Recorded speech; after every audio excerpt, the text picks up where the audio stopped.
Well, this expression cannot just be defined in one word because it represents a lot of things. It represents, for example, our belief that in Africa, the kind of economic, social, and political institutions that make sense must find their meaning in the African setup. That any new organization which we bring up must be based on some traditional concept to life. It must not just be imported from outside. For example, we are clan-minded, we are tribal-minded, in that we are communal in our concept of life. Now, it is necessary that our new institutions are based on this approach, what we have called in our definition of African socialism, mutual social responsibility. That is, that a person is not just an individual, he is part of a system, he is part of a community. He has responsibilities within that community. He has duties to perform in that community. But in turn, the community has also got responsibility to him.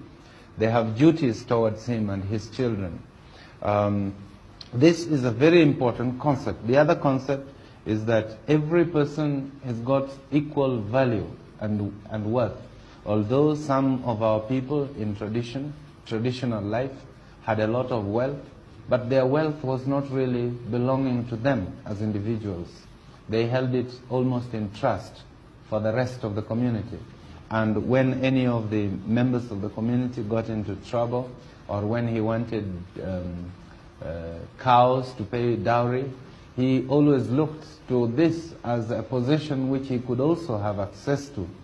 So that there is this element of acknowledging individuals as equal humans in the community. The third one is that every decision was made through consultation and discussion and by a consensus.